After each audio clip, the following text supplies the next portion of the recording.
Ora, muito bom dia. Já percebeu que estou neste cenário maravilhoso, verdadeiramente maravilhoso, do Parque das Nações, aqui mesmo ao Tejo. O Tejo é sempre um motivo de grande inspiração. Já estamos em direto, eu ainda não tenho nenhuma informação sobre como é que está a chegar isto, se bem, se mal, do ponto de vista de som e imagem.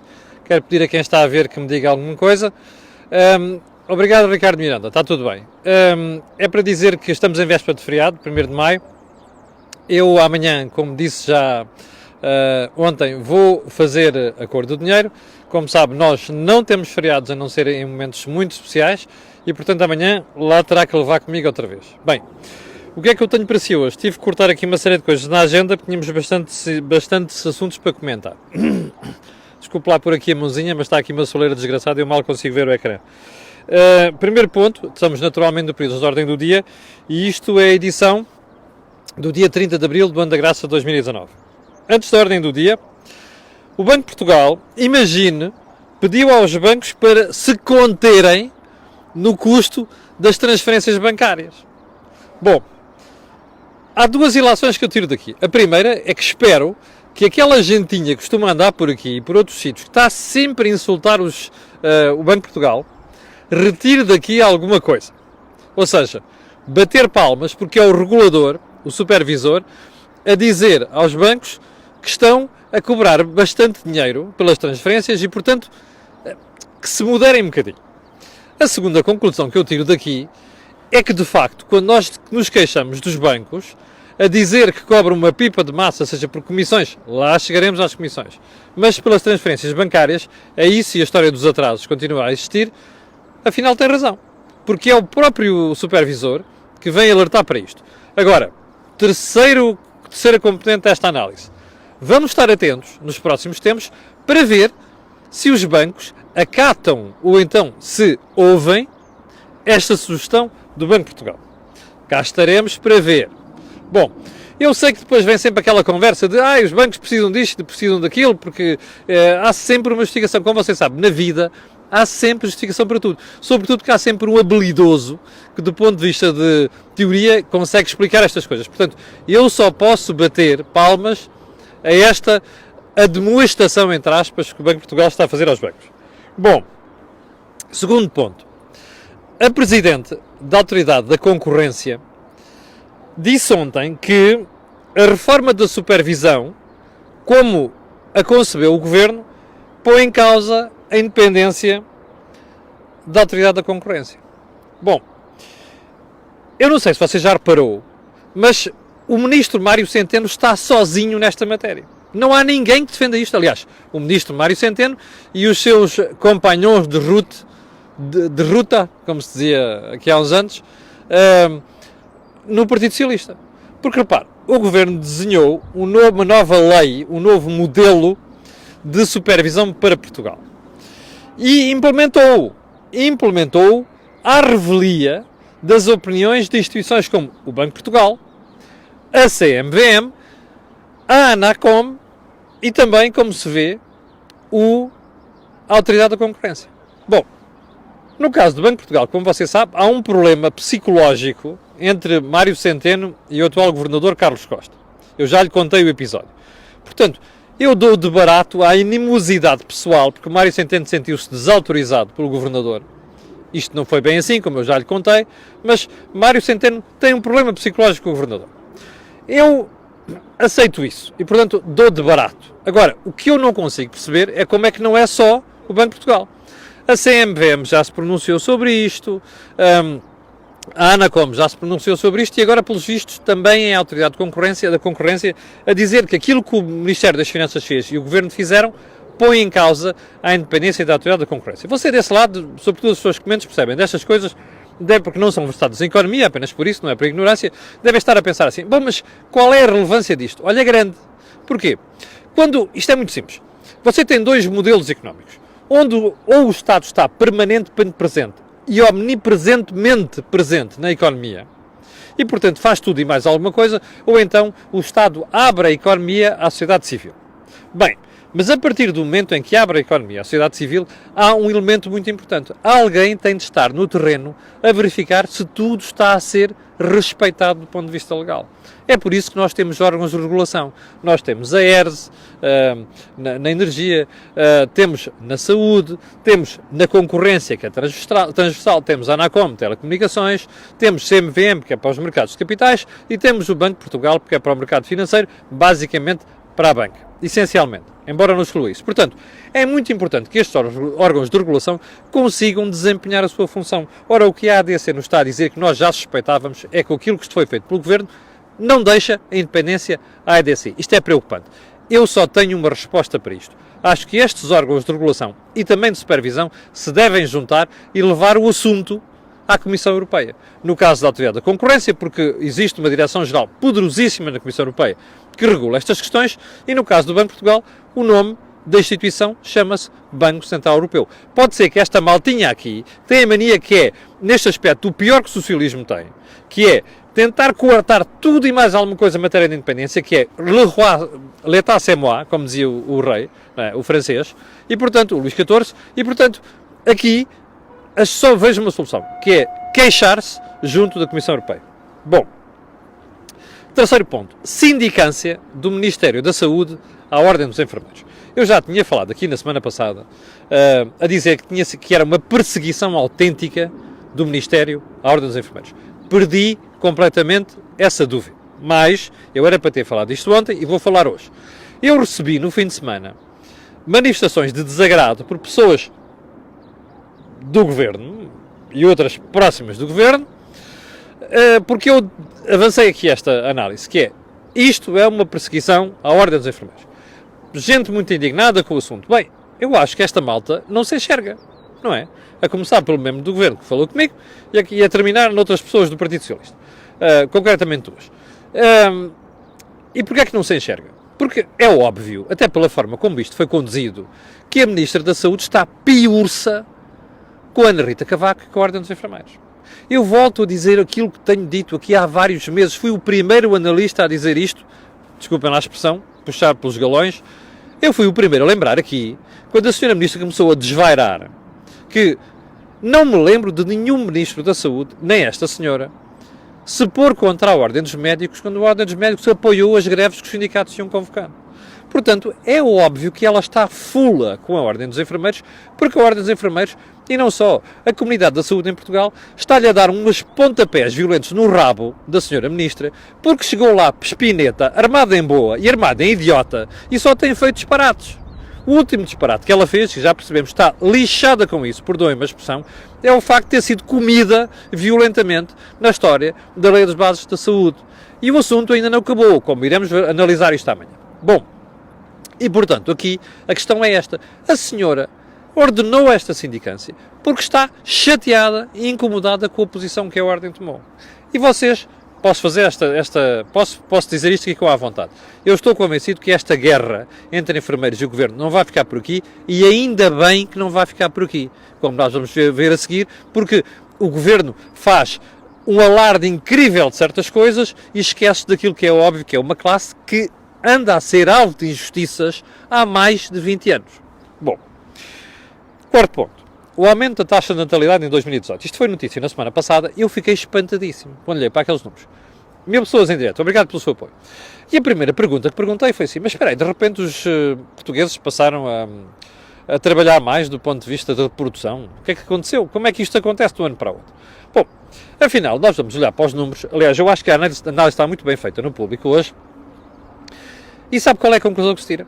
É que o acréscimo dos nascimentos se deveu essencialmente a mães de pessoas que vieram de fora. Pessoas que vieram de fora. Está a ver o problema. De facto, estava a achar estranho que os portugueses de um momento para o outro tivessem começado a trabalhar mais do ponto de vista da reprodução. Bom, isto dá que pensar. Porque como você sabe, pelas análises que temos feito aqui, aliás, hoje há Think Tank, e eu vou-lhe dizer porque que amanhã vou para fora, e depois explicarei isso melhor amanhã, mas o Joaquim Aguiar e o Jorge Marrão, nas análises do Think Tank, sistematicamente acabam a analisar o problema da natalidade como o maior obstáculo que nós temos neste momento ao equilíbrio da segurança social e ao nosso futuro. Portanto, isto é um assunto que vale a pena pensar. o problema não está resolvido. Bem, vamos então à agenda. Olha. Querem ver... Bem, eu vou contar a história como deve ser. Espera aí, deixa-me lá meter aqui o telefone no bolso e eu já lhe vou explicar porquê. Bem, então, por onde é que vamos começar? Olha, pela manchete do meu jornal hoje. Eu sei que está ao contrário, mas já vou publicar isto. Centeno Mário já cobrou 400 milhões de euros em impostos a mais este ano, em 2019. As receitas fiscais estão a crescer o dobro do que estava previsto no Orçamento de Estado. Contribuições para a Segurança Social acrescentam mais uma folga de 130 milhões, face àquilo que foi estimado pelas finanças. Bem, você dirá, caramba, o ministro que subavalia a receita e depois constata que ela está a 400 milhões ou 420 milhões acima do previsto, é um ministro sensato. Sim, mas há aqui uma coisa muito importante. Então, espera aí. Então, se a receita... Bom, então eu vou-te explicar porque é que a receita está a crescer mais. Antes de irmos à análise. Bom, está a crescer mais na parte fiscal e está a crescer mais nas contribuições para a Segurança Social. Nas contribuições para a Segurança Social, que eu gostava de analisar primeiro, há aqui um fator muito importante. Continua a ser o turismo a criar postos de trabalho. Mas agora a pergunta que eu tenho para fazer aqui. Quem andava sempre... Já foram fazer a escalpelização da criação do emprego no turismo? A esmagadora maioria disto são situações de emprego precárias, ou então pagas a preço de salário mínimo. Meus amigos fofinhos, não querem abrir a boca para falar sobre isto? Bom, segundo ponto, você vai ver que o inefável Vieira da Silva nos próximos dias vem dizer que isto é mais uma prova que o sistema de segurança social e das pensões está equilibrado. Mentira, não está. Isto é o efeito não estrutural. Tem a ver com a conjuntura. Crescimento económico, motivado pelo crescimento do turismo e, portanto, criação de postos de trabalho no turismo e, naturalmente, se há mais postos de trabalho, há mais contribuições para a Segurança Social. O drama disto tudo é se um dia dá uma volta. Ou seja, do ponto de vista estrutural não está nada equilibrado. Vamos aos impostos. A receita está a crescer 10,3%. O Ministério tinha previsto 3%. Bom, você dirá, está bem, mas há aqui um efeito extraordinário, que é o efeito dos impostos relativos aos combustíveis, foi contabilizado já este ano, o que você quiser. Bom, mas descontando toda esta marmelada, a receita está a crescer 7,3%, mais do dobro do que aquilo que previu o Ministério das Finanças. Primeiro ponto, já percebeu porque é que o Ministro está muito confiante que cumpria a meta de déficit orçamental este. Mas agora a questão não é esta. A questão é, então, há carga fiscal a aumentar ou não? Há impostos a mais ou não? Valia a pena pensar nisto. Eu sei que você vai ver, é o segundo ponto. Olha, eu vou-lhe passar aqui um excerto do camarada Mário Centeno no Parlamento. Você vai ver que amanhã, ou depois de amanhã, o Ministro vai voltar a repetir aquilo que disse agora. Quer ver?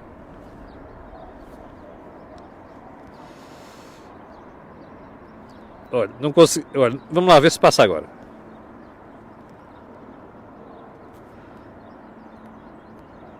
Bom, não passa agora. Era um debate no Parlamento no dia 24 de Abril. Estou aqui com problemas de som.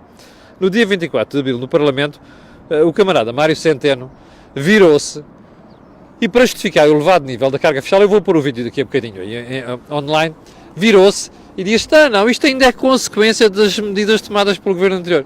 Bem, você vai ver que este plano vai chegar a 2050 e vai continuar a dizer que isto tem a ver com a Troika, está a perceber? Pá, é como se não tivesse lá estado 4 anos. Você sabe qual é a explicação disto? O Ministro das Finanças está a mentir. Com quantos dentes tem na boca? O Primeiro-Ministro mente com todos os dentes na boca, mais os que há de ter no futuro. Bom, e porquê é que eu digo isto? Repara uma coisa. A carga fiscal está a um nível recorde. E você lembra-se eu ter dito em 2018, fui o primeiro a dizer que ela ia bater um recorde em 2018. Também fui o primeiro a dizer que em 2019 vai bater o recorde. E vai bater o recorde por causa disto. Ou seja, se o Governo quiser, tem margem, pode baixar os impostos, nomeadamente nos combustíveis. Aliás, repare neste pormenor, se a receita está a crescer a 7,3% descontando os combustíveis, se você eliminar aquele excesso que tem a ver com o adicional ao ISP, a carga fiscal baixa, e os impostos baixam. Portanto, o Governo não baixa os impostos por uma razão muito simples. É porque precisa desta receita que é para fazer as marmeladas todas, aumentos de despesa, que está a patrocinar. A mais, vou-lhe dar mais uma novidade. Eu vou apostar consigo que você vai chegar ali a junho, julho, e vai haver mais umas cedênciazinhas, ou para enfermeiros, ou então para professores, que é para calar a malta, percebe? E isto vai ser tudo financiado com esta marmelada. Quer apostar comigo? Bom, se me enganar, pedirei desculpa. Bom, terceiro ponto, portanto, já sabe o que é que eu penso sobre isto. O Ministro tem margem para baixar impostos, não baixa, porque precisa de impostos para aumentar a despesa. Bom, terceiro ponto, uma análise também do Jornal de Negócios muito bem feita. Eu tinha a noção que havia uma série de sindicatos que hoje em dia fugiam ao controle da CGTP e da GT. Não sabia que eram tantos. O que o Jornal de Negócios vem dizer hoje é que quase todos os sindicatos que nasceram desde 2011, repare, 2011, já lá vão 8 anos, quase todos estes sindicatos estão fora das centrais sindicais, da CGTP e da UGT. O que é que isto quer dizer? Que os camaradas da CGTP e da UGT estão a perder o controlo ao movimento sindical. E agora, eu hei de analisar isto melhor amanhã, veja só o disparate que foi o Governo ter revertido as privatizações, as concessões na área dos transportes metropolitanos. Eu vou guardar esse tema para amanhã. Para amanhã ou para quinta-feira, quando eu estiver fora de Portugal. Mas, porquê? Porque exige uma análise mais detalhada. Bom, mas repare neste menor. Porquê é que você acha que estes sindicatos estão fora da CGTP e da UGT? Eu tenho uma razão muito simples para isto. É que esta gente está farta da gerontologia, percebe? Ou seja, os sindicatos estão fartos de ser controlados por centrais sindicais onde manda o PS e o PST ou manda o PCP, que é claramente aquele sindicato do Arménio Carlos, o CGTP do Arménio Carlos, mais do Mário Nogueira da FENPROF, como sabe. Portanto, estes sindicatos estão a fugir ao controle das centrais sindicais. Isto é uma péssima notícia para as centrais sindicais. Está a ver? Porque significa que esta malta parou no tempo. Aliás, como outros tipos em Portugal pararam no tempo, não é? Continuam a pensar nos anos 70, quando a realidade já é dos anos 2000. Bom, isto vai criar problemas graves ao sindicalismo em Portugal. Espera para ver. Bom, quarto ponto. Vem aí nova greve dos motoristas de matérias perigosas? Pois parece que vem. Eu fiquei tão espantado há umas semanas, quando aquela greve acabou abruptamente, com o meu ex-colega Pedro Cisa vir a dizer de forma tão perentória que afinal o problema estava resolvido. Tá, não está nada. O problema não está nada resolvido. E eu, sinceramente, começo a achar que aquela malta dos motoristas de matérias perigosas tem alguma razão no que estão a dizer. Quando está a entrar, que é outra coisa de gerontes, não é? Já devia ter mudado há muito tempo, não está a perceber o problema. E, portanto, eu quero saber, se houver uma nova greve, se o Governo vai a correr fazer nova requisição civil. É que repara uma coisa, você não pode resolver o problema das greves só com requisições civis. E, portanto, ainda para mais, deste sindicato ameaçou fazer greve, juntou-se agora mais um sindicato independente. Já viu? Sindicato independente. Portanto, o Governo está tramado. E a Antram também. Vamos ver se a malta senta à mesa dos assessores para tratar destas coisas como deve ser, porque provavelmente em algumas semanas nós podemos ter uma repetição daquela greve. E desta vez pode ser muito mais grave. Vale a pena pensar nisso. Bom, seguinte ponto. Então, a ADSE... estamos quase... Bem, vou deixar o assunto da ADSE para amanhã ou para depois da amanhã, só são 3 assuntos. E vamos diretamente para a lei de bases da habitação, que foi o assunto que eu falei ontem. Bom, eu não tinha ainda a verdadeira dimensão, não tinha percebido a verdadeira dimensão dos problemas que aquela formulação inicial da lei de bases vem trazer. Bom, aquela decisão que eu lhe falei ontem, que é querer proteger as pessoas que não conseguem pagar a casa, que é um bom incentivo para quem se quer endividar, se quer endividar de forma estúpida, né? Porque sabe que há de ter sempre uma rede de segurança por baixo. Bom, mas afinal aquilo é bem pior do que eu pensava. Porque afinal aquilo faz parte de uma lei de bases que foi preparada pela doutora Helena Roseta, que é uma senhora que pensa muito no ar, porque eu estou a ser muito simpático com ela, até porque ela é muito mais velha do que eu, estou a ser simpático. Bom, mas havia 2 propostas naquela lei, que era ir buscar casas devolutas quando estavam devolutas justificadamente. Isto, a Helena Roseta, que começou no PSD, neste momento ultrapassa o PS pela extrema-esquerda. Bem, segundo ponto, veja só o nonsense. Que era, estava previsto naquela lei de bases limitar as taxas de juros que os bancos podiam cobrar nas operações bancárias. Isto é de burros. Não há outra explicação. Desculpe, não há outra. Isto é de burros. Isto é uma burrice tremenda. Eu vou-lhe dizer porquê. A taxa de juros é o preço do dinheiro. Ora, o preço do dinheiro não pode ser igual ao Manel, ao Joaquim, à Cristina, à Fátima, ao Francisco e ao Camilo. Porque nós não somos iguais. Portanto, a nossa capacidade de devolver o que pedimos emprestado é diferente consoante as pessoas que estão a negociar com o banco. Ora bem, Se eu sou mais confiável que o José, ou se o Francisco é mais confiável do que eu, a taxa de juros do Francisco tem que ser mais baixa do que a minha. Explique-me lá, por que carga d'água é que se vai pôr um limite nas taxas de juros? Isto é a Ilha na Roseta. Bom, o que é que isto significa? Que os bancos se vão cortar. Se isto fosse para a frente, os bancos cortavam-se. E então o que é que vinham dizer? Bom, meus amigos, desculpem lá, mas a gente não vai emprestar. Porque aquela gente que devíamos cobrar uma taxa de juros, imagino 10%, porque aquela pessoa tem risco, eu não lhe vou emprestar dinheiro, imagina 5%. Porque sei que a pessoa provavelmente não vai pagar. Está a ver porque é que nós temos um problema na habitação em Portugal? Estamos em lendas rosetas. Eu já escrevi isto uma vez, ela ficou chateada, mandou-me uma mensagem, um mail. Azar. É que, se não quer ser criticada, não faça disparates destes. Nem faça propostas destas que são um verdadeiro atentado à inteligência. Bom, ao bom senso, nem à inteligência. Bem, eu já cheguei ao final da conversa de hoje, já vamos com 21 minutos. Vou deixar o assunto da DSE para amanhã e dizer-lhe que hoje à tarde ainda vamos ter o Think Tank, mas amanhã, às 8 da manhã, eu estarei aqui, como sempre, para falarmos sobre a atualidade económica e política. Bom, chegamos ao final, vou-lhe pedir aquilo que peço sempre, que é colocar um gosto, fazer partilhas nas redes sociais, porque aquilo que você ouve aqui, não ouve mais sítio nenhum. Obrigado, com licença, e até amanhã às 8.